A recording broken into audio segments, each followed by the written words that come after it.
This is Shane Watson here for Priority Boxing Promotions. I'm lucky enough to be joined by British boxing legend John H. Stracey. How are you, John? Very well, thank you. Yeah, lovely to talk to you.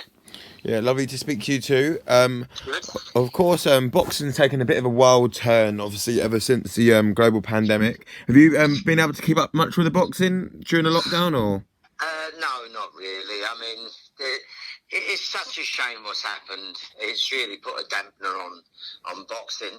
But you know what's sad? It's the ones who are on the undercard of the shows. Yeah, They're not, because they're obviously the top ones are going to get the more money anyway. They're going to earn millions. But the ones underneath, they're the ones you've got to worry about because, they only have maybe, they probably fight 8 or 10 times a year and they don't get anything near the top champions. So, they're the ones who are going to be, losing money, which is a shame. of course. I mean, the small hall boxing shows. I mean, it just how much it costs to run a small boxing show, even during when you can have a crowd, let alone without one. It just doesn't seem possible, does it? No, it doesn't. No, it's just so sad.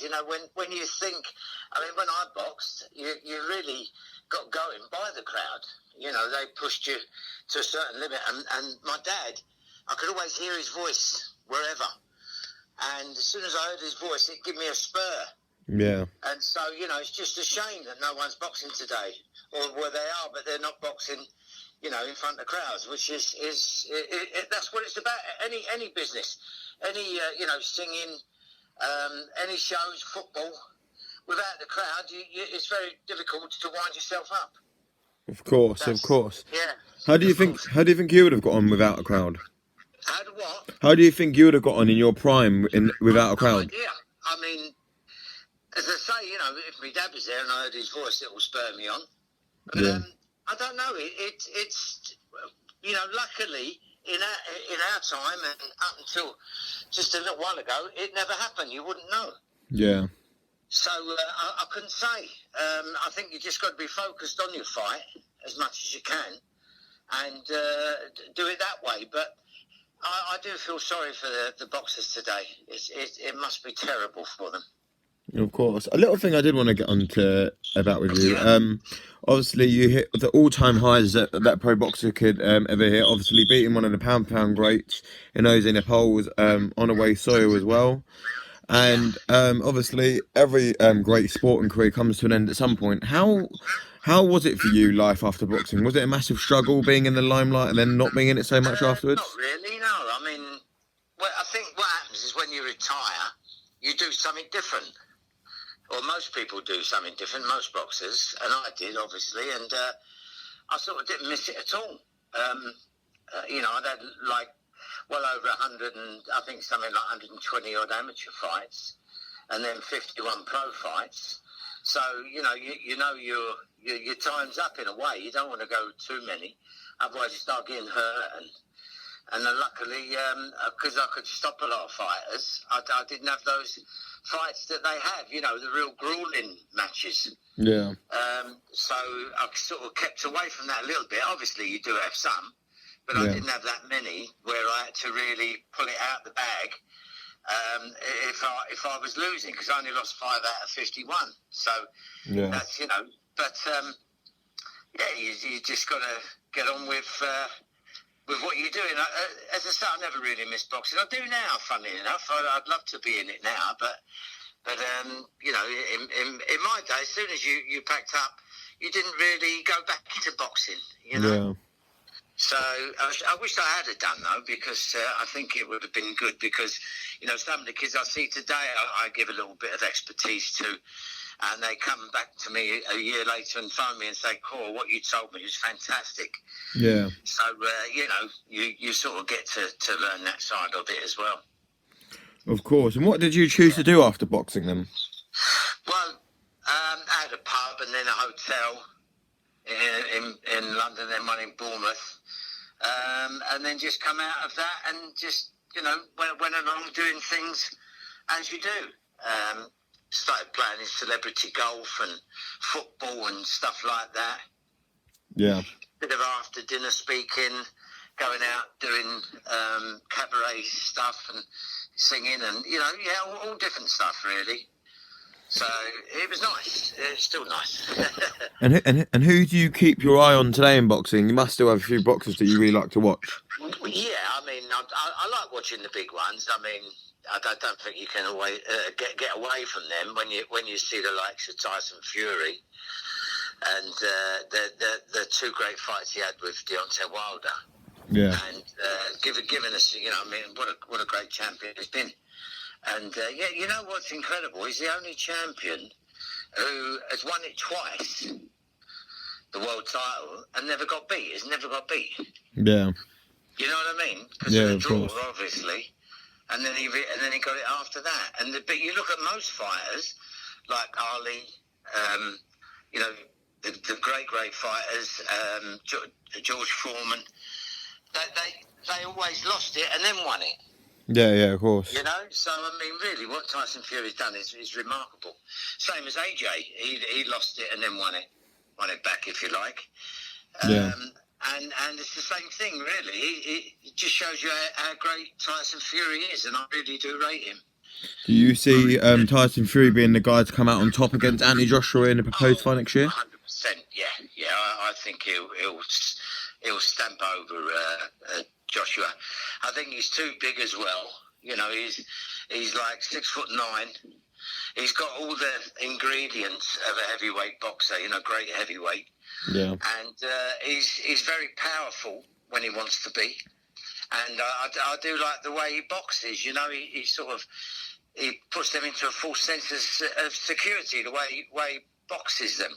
And then he comes out with that little punch or, the great shot he can catch you with.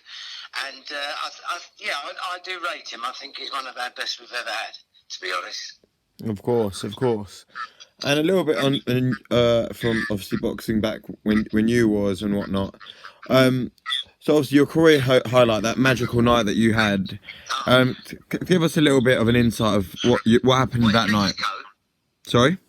In Mexico when I won the world title? Yeah, of course. Yeah. Oh, yeah. Well, I mean, it's just phenomenal, really, because, I boxed there as an amateur in the Olympics in 1968. Of course. And I was 18 on the day we flew out to Mexico City. And when I got there, after 3 weeks of training, I had my first fight for Great Britain. I never fought for Great Britain before. So it was all a great thing for me. And that really helped me because after boxing there and losing to Ronnie Harris, who went on to win the gold medal and the Val Barker trophy, which is the best boxer of the whole of the games, and he beat me on a majority. He beat everybody else unanimous. Yeah. It gave me such a spur. And then the next season, I went through the ABAs, and every fight I had international, I didn't lose a fight. I think I had 23, 24 fights. Yeah. And then I won the ABA title, and then I turned pro. But I think that really helped me because when the fight came up with Napoles, he didn't want to come. He didn't want to come here.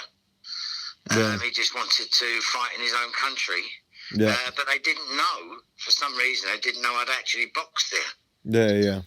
So that helped me tremendously, you know what I mean? Because, I knew exactly what to do then. Because that's what we had to do in the Olympics. We was there 3 weeks before the... So you could climatise to it and everything. Well, you have to get acclimatised. The altitude is very tough there. Funny enough, the first day we got there, even if you walked fast, you was out of breath. Yeah. You know what I mean? Even if you jogged, you'd be going, like this, you know? So you had to be there a good while. And I was there a month before. So that really, really helped me. And you just do what you do. You go in the gym, you train. You've got to do everything accordingly. And...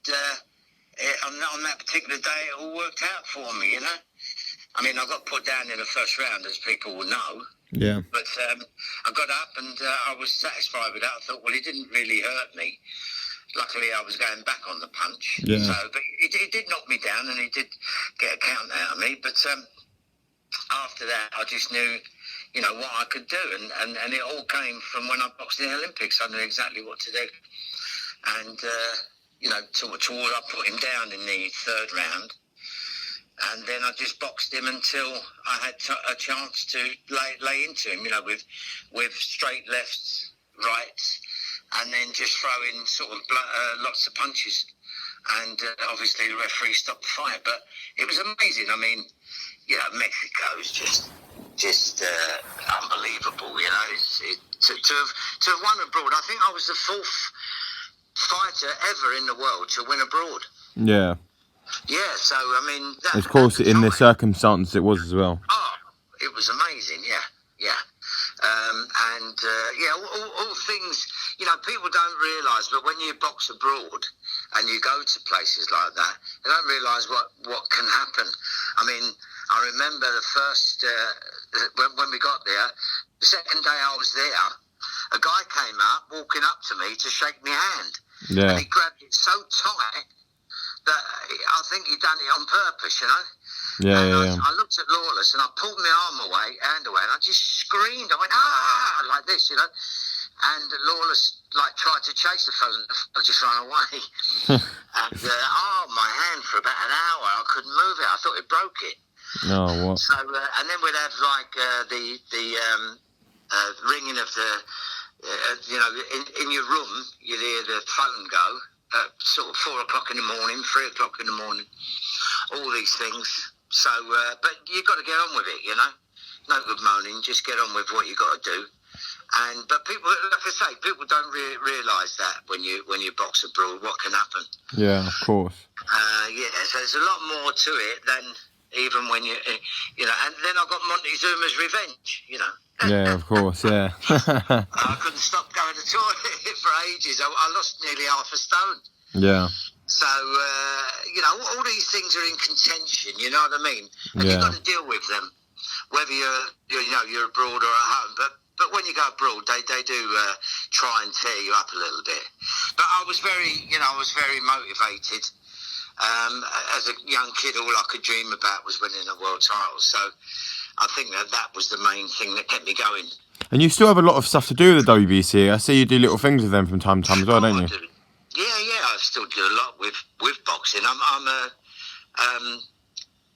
what do you call it? The president of a boxing club, amateur boxing club here on the Wirral. Yeah. Seacombe Allendale. And then I still do a lot for amateur clubs, go around. And I, do a lot for the community. So I still keep my hand in doing things, You can't stop, otherwise your mind will go. Yeah, of course. Yeah. Well, it's been great to have you on, John. And I mean, it's a great little chat, and it's all towards the Ringside Wrestling Care show that we're now doing for Priority Boxing Promotions, which I know is something you're very passionate about. I do a lot for Ringside Wrestling Care. Yeah, of course. They are brilliant. I mean, Dave Parris is brilliant. Dave Harris. Yeah. And Paul Fairweather, they're fantastic people. Yeah. What they're doing is brilliant, and any time I can help out and help them with some funds, we do. I put things up on the internet, singing stuff. Any time we can raise money for them, we go around doing charity shows and stuff. Yeah. And I'm an ambassador for them, so I'm very, very happy to oblige in that way. And it's great. You got, John Conte's there as well, and me and him go back so far. When we were kids, we boxed on the Alley Bill in Las Vegas together. Yeah. So we've had this bond for years. So anything John's involved in, I'll get involved in, and we're doing really well with the Ringside Wrestling Care. Yeah, absolutely. It's going really well. So hopefully, as soon as this pandemic's sort of gone with, we can start getting some money. Yeah, absolutely. Once again, John, thanks for coming on. And hopefully we can do another one again soon. So I'm going to have my book out next year, so we'll have a talk then. Absolutely. All right. Okay, it's going then. to be a drama, I'll tell you that. Absolutely. Thank you very much again, John.